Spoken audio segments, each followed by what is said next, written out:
And as officials investigate, we're taking a closer look tonight at the number of officer-involved shootings in Georgia this year. Fox 5's Eric Perry is live tonight from Atlanta. Eric, the GBI reports 50 shootings involving officers since January.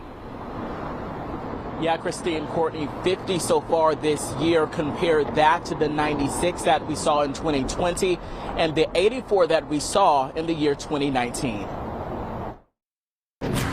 While so many of us run from danger, our officers run into danger.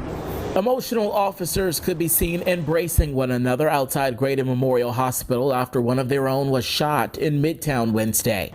It is without doubt that these are some of the most heroic people to respond to an incident in the city of Atlanta. It's no secret that it's a dangerous and difficult task for those who wear the badge.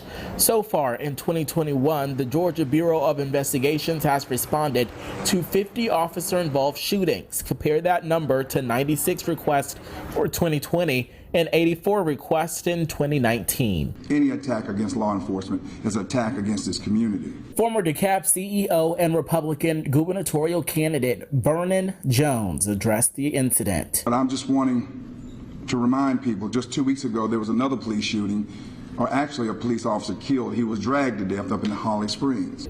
That officer was Joseph Burson. Burson is one of 4 officers in Georgia killed in the line of duty so far this year. According to records, 7 officers were killed in 2020 and 7 officers were killed in 2019. That number does not include the more than 20 officers who died from COVID-19. And back out here live, Governor Brian Kemp tweeted out his prayers for that injured officer. They have not released the name of that officer, but we do know he's been on the force for at least 2 years. Eric Perry, Fox 5 News. The Holly